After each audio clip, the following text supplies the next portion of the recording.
And the red comes on right there, does that mean it's recording? Yeah. Pretty cool.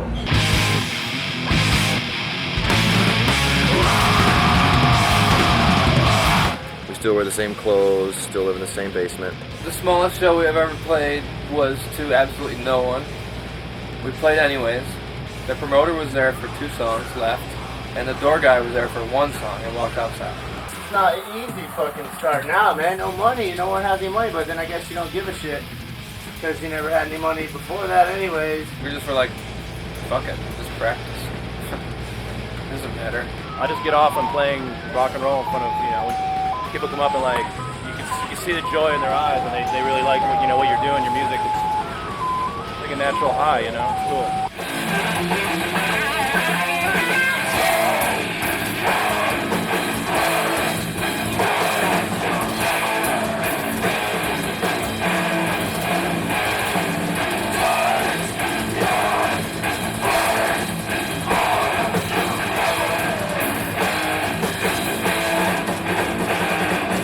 Musically, I think it's, you just kind of live and learn, and you see new lands and you get inspiration from different places and people.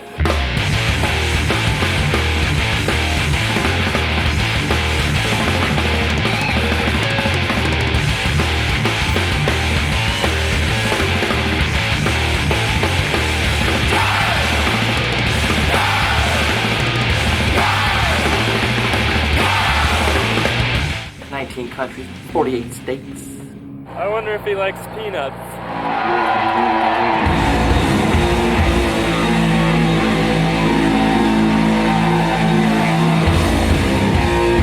There was 57,000 people there, and I almost pissed and shit myself as we took the stage. I kind of went out of my body, on my mind. I actually requested a toilet instead of a drum throne, so that I could just urinate and defecate as I went through the show. Nervous though. Nervous. As far as you can see, I was like looking at all these people, and I'm just kind of playing. I'm like, what's going on right here? It's like a concert, and all these people, like a festival. I couldn't even, it was just, it's amazing. My eyeballs felt like 2 plasma screen TVs. I'm just watching TV. It's not really happening. You're like, fuck, man, you fuck something up. Not only, 100 people are going to see it, or 20 or 50, fucking 50,000 people are going to see it, you know what I mean? I thought I was in a dream or something. All of a sudden I was like, oh yeah, I'm playing, it's me, I'm playing, they're looking at me. The 30 minutes you have on stage, I think it's all over. Then you're not really in Mastodon anymore. You're just some dude from Mastodon. Personally, we haven't really matured. Well, Braun got stronger. Bill got more tattoos. You see this? Does that look the same? It's this? Yeah, that sucks. And Brent got fatter. Look, obviously my belly will eat his belly. His is this shit's bigger than mine. They call me Crazy Eyes Killer. So just got them. They're brand new. I picked them up back in Los Angeles. People think I'm Captain Ahab or something. You think you're Ahab, but you're not. You're Ishmael, and you're just a shipmate.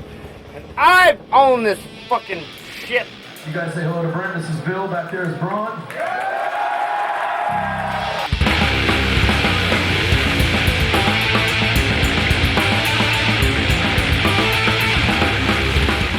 We don't just have parties anymore, you know what I mean? It's not just like keg parties. It's like cocktail parties, you know what I mean? And people dress up. They wear tuxedos. Women are required to wear gowns. You have personal servants now. Yeah. Men with towels. So it's not like, this is not a Mickey Mouse organization anymore. You know what I mean? We're a business, okay? And we have real Christmas parties now. You know what I mean? We have a copier machine. And Mikey B has been known many times to get up there and put his ass on there and hand those copies out. Absolutely. Braun has always had a very solid yet sarcastic approach to life.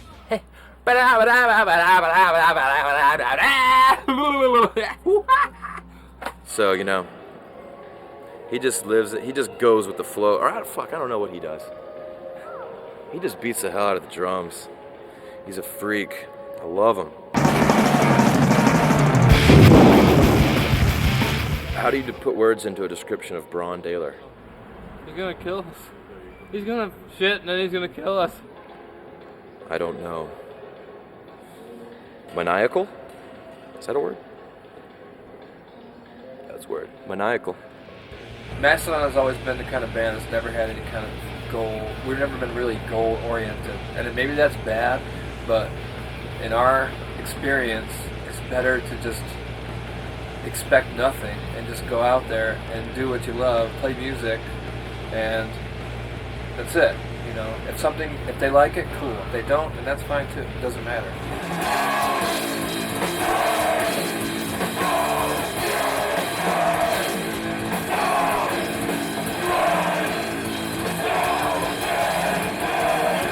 Get that energy that goes back and forth between you and the crowd. That's like the most untouchable thing, and that makes us really happy. And you can see it, the smiles on the people's faces, and that's awesome. That's what it's all about. Bill just collects tattoos. I have a couple. Inside G88, Assassin Droid. And he likes to sample various tacos and burritos across the world. Ultimate grubbage. How'd you get it? Lunch.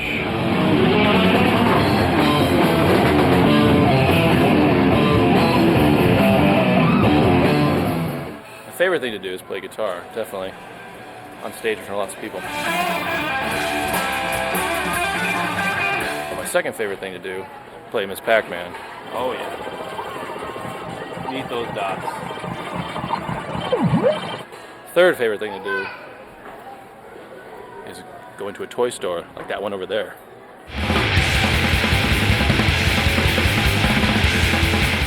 Oh man, everybody needs Betty Spaghetti. I collect Star Wars figures. I'm not a nerd, really, I swear.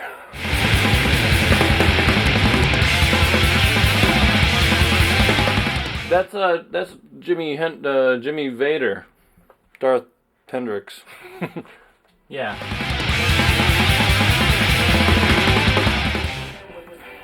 I used to collect G.I. Joe, but I don't have the money anymore for all this stuff. I went through my pyro phase and burned all my stuff and blew them up with gasoline. I'm going to send them to modeling agencies all over the world.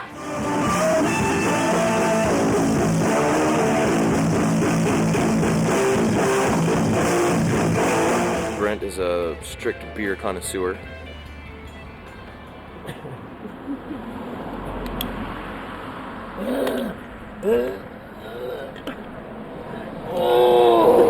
We don't like to brag on ourselves.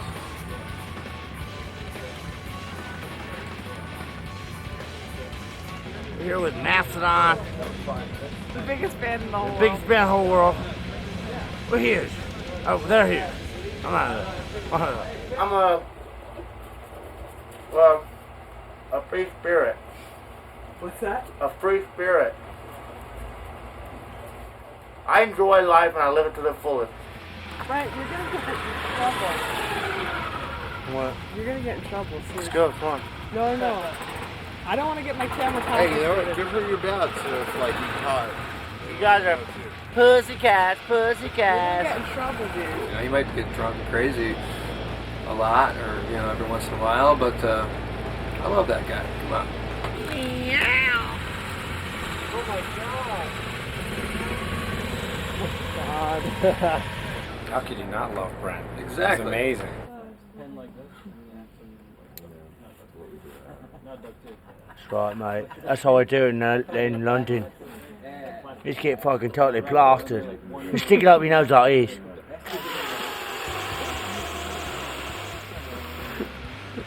Just sniff it out like that. That's what we do, right? That's what I do. Fucking thing about. He's a dirty writer. He is a dirty writer. Yeah, look at your butt. Look at it. Look, see? We stick it up our fucking You nose, go like this. and then we fucking spray the fucking stuff in.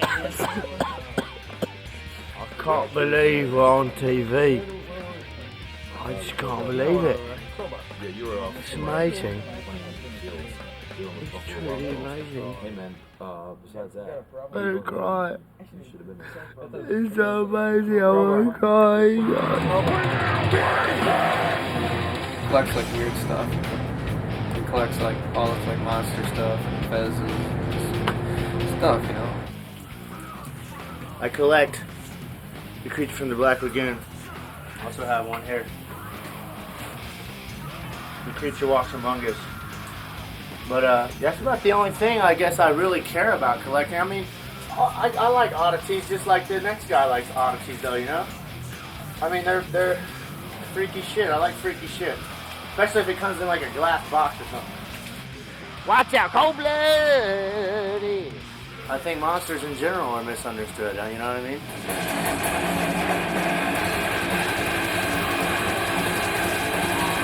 I don't even know what Troy collects. It's important to have a collection in your life. I take photos of crowds, you know? That's all I've done. I try to avoid the camera. I'm director's word is cut. Seriously. No, I want to see it. Hey, I'm not getting paid right now. Alright. I'm fucking famous. What is he doing? Is he picking his horse?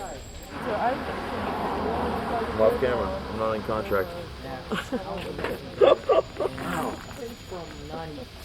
Ow, that fucking hurt my toe. My steel toe boots. I borrowed my girlfriend's 35mm camera back in 2000. We started doing tours. And it was my first camera because I'm a caveman. And I was introduced to a camera in 2000. So at the end of every set, I would take a crowd shot from the center of the stage. Well, it kind of started a snowball effect, and I kept taking photos, one photo per show. 5 years later, I've accumulated hundreds of photos, and we thought it'd be cool to document that and show it to you people on how back in 2000 we played for nobody.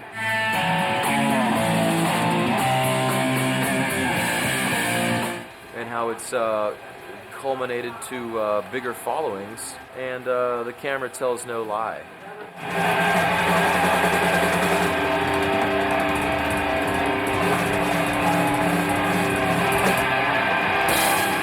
We've been around for a little bit longer, and people kind of got used to us, and you know, we kind of created a little, our little tribute to one genre of musical history, and you know, just throw a little drop in the bucket that we could do for music.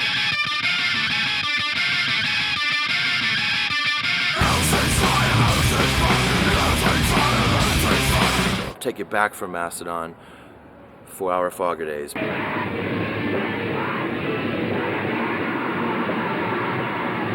Pre-4-hour Fogger when I met Brent. This is 93 and Brent was living in Birmingham, Alabama, and our band Knuckle at the time went over to Birmingham and played the Nick. And after the show, we met this guy. His name was Brent, and he came up to us, and he had lice-infested dreadlocks down to his ass. I wish I wouldn't have cut my dreadlocks off, but it's just hair and it grows back. Literally infested scalp with various bug houses and forms of crustaceans. He had to shave his head. This is just only the top of the iceberg. Jeez, rock and roll! This is crazy. Ah. And he comes up and he's like, "Hey, you guys are pretty cool, you know. I'm moving to Atlanta, you know, and I'd like to join your band if you're looking for a good guitar player."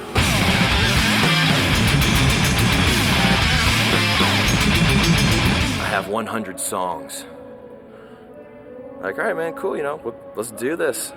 So the next day he moves from Birmingham, Alabama to Atlanta in his Dodge 250 white van and proceeded to live in it and jam with us for the next 5 years. And that's how 4-hour Fogger came to life.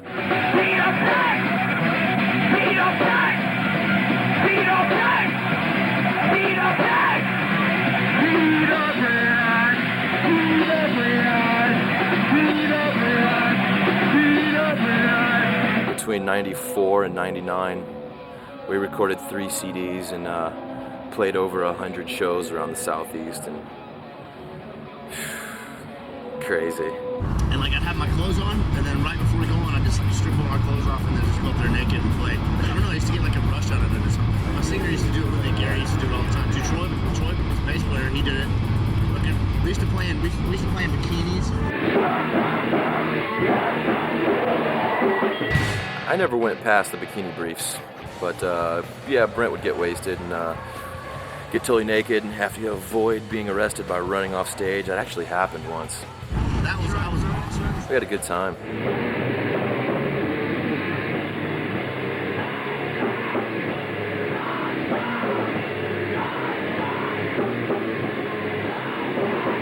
Like when me and him played in 4 Hour Fogger, I played in another band called Pheno at a Face.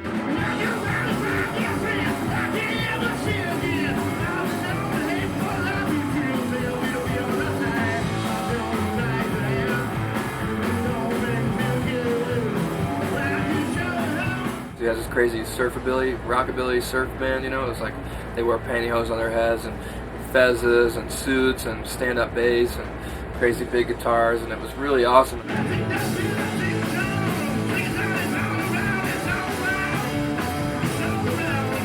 I played in 2 bands. He played in 2 bands. Social Infestation, 4 Hour Fogger.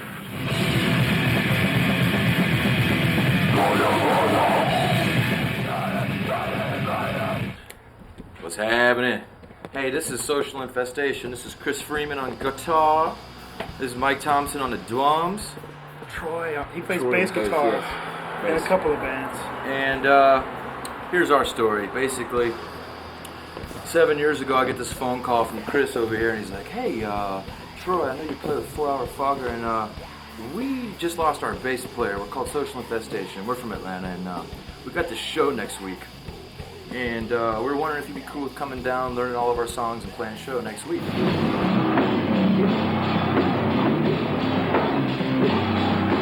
I'll do it. Yeah. And, you know, And the rest is history. as crazy as it was.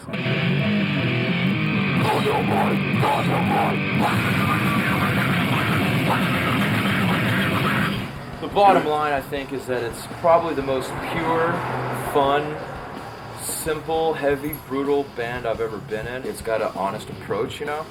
It's the songs are short and sweet.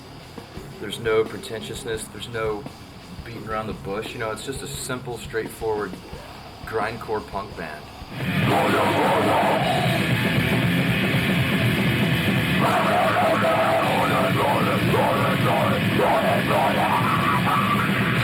We recorded a bunch of songs, put it out on Goat Lord Records. John Paul, little indie label out of Atlanta. It was called, what was it called? Redemption is only skin deep. Yeah, that was a kick-ass album. I got one left.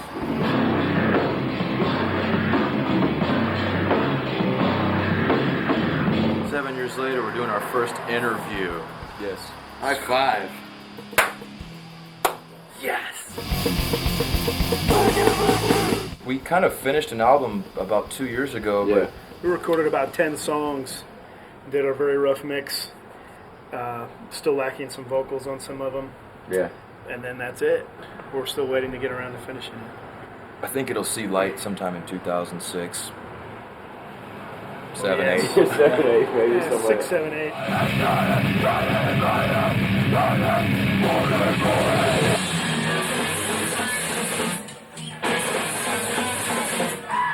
I loved Lethargy, and it was definitely like, it broke me into the heavy metal world of playing music live. Definitely taught me a lot of dexterity and had an effect on my playing style. I was like 17, and we just wanted to make some crazy math metal together, you know. Kind of like circus music, like metal style.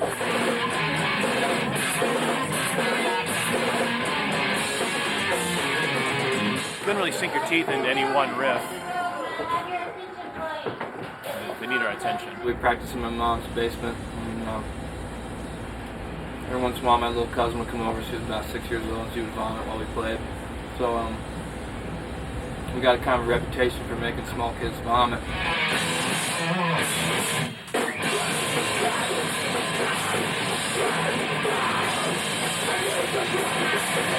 Braun was always like this hipster kind of guy that just hung out like Monroe Avenue on the square and had his Elvis glasses and his big, huge, poofy Elvis look. I'm a gangster from way back. You don't know. This is Silvertooth. It's not an act.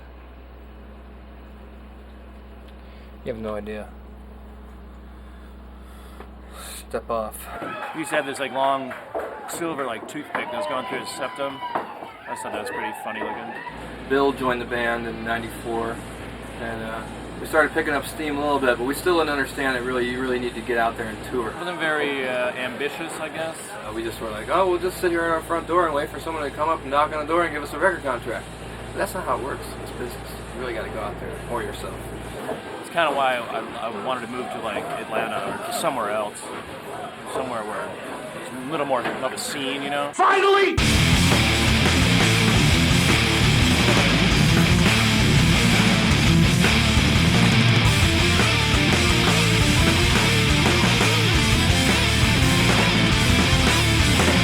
Put in our bio that Brent had a show in his basement, and that's false. False. Brent doesn't have a basement. He never has. Well, Bill and I moved down to Atlanta in 2000 and just started jamming together. Went to a High on Fire show in a friend's basement. That's where we met, and you know, we all had Iron Maiden patches on our backs, so that was a giveaway of you got to be friends. Actually, we knew who they were because they were famous before. Saw this crazy motherfucker running around with like a bunch of dreadlocks and an Iron Maiden jacket, drunk out of his mind.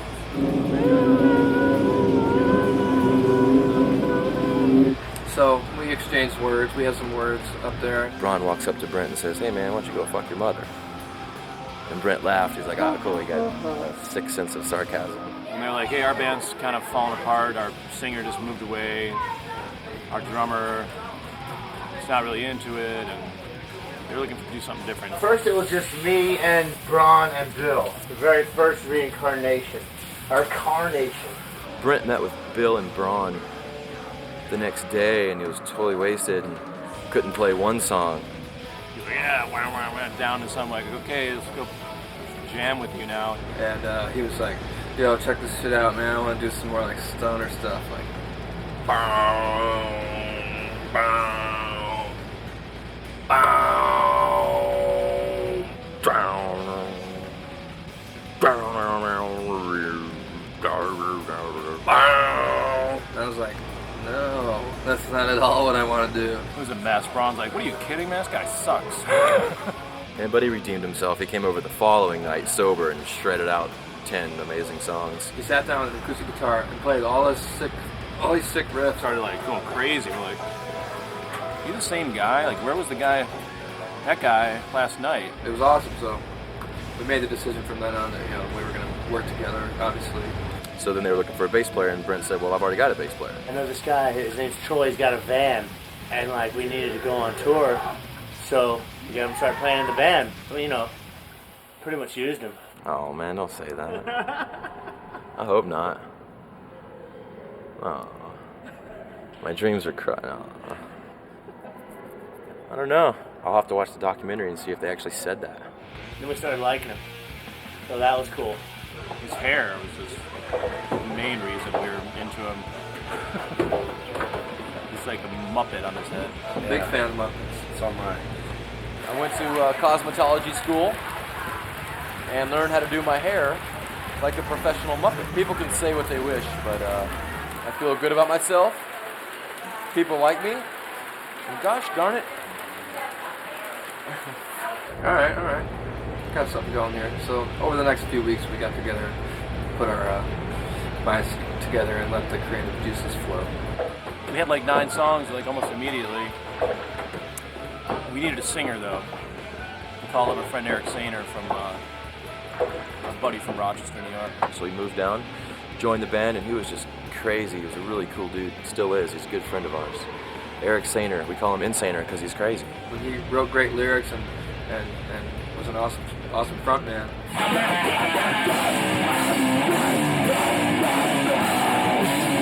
But for him personally, he just wasn't having a good time. About 3 or 4 months later, Eric Sainer had to leave the band because he just wasn't happy living in Atlanta, so he moved back to Rochester.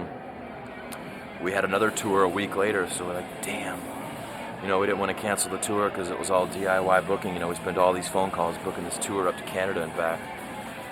So basically, Brent and I just said, screw it. We'll do vocals, you know, and step up to the plate and kind of, you know, make it happen or fake it. We kind of had like a little bit of a layout of what Eric had done.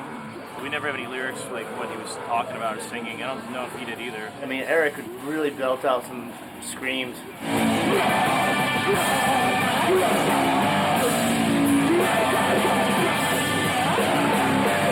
You couldn't really understand any words that were being said, not like there's any difference now or anything.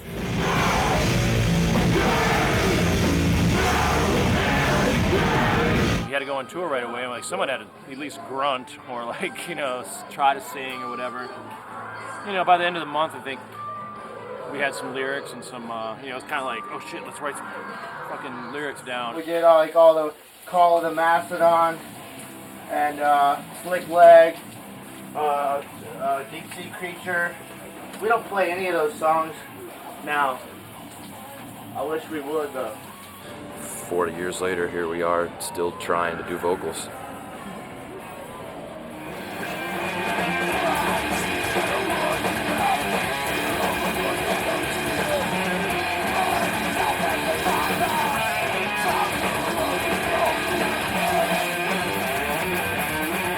When we first got together, I was talking to Bill, and he had a Boba Fett emblem on his arm. And it's like a mastodon skull looking thing, you know what I mean? And I was like, dude, what's that fucking elephant called? The Mastodon or something, Master? And Bill was like, Mastodon. I was like, yeah, Mastodon. Yeah, let's call it that. And Bill was like, yeah, dude, that sounds good. So we called it that.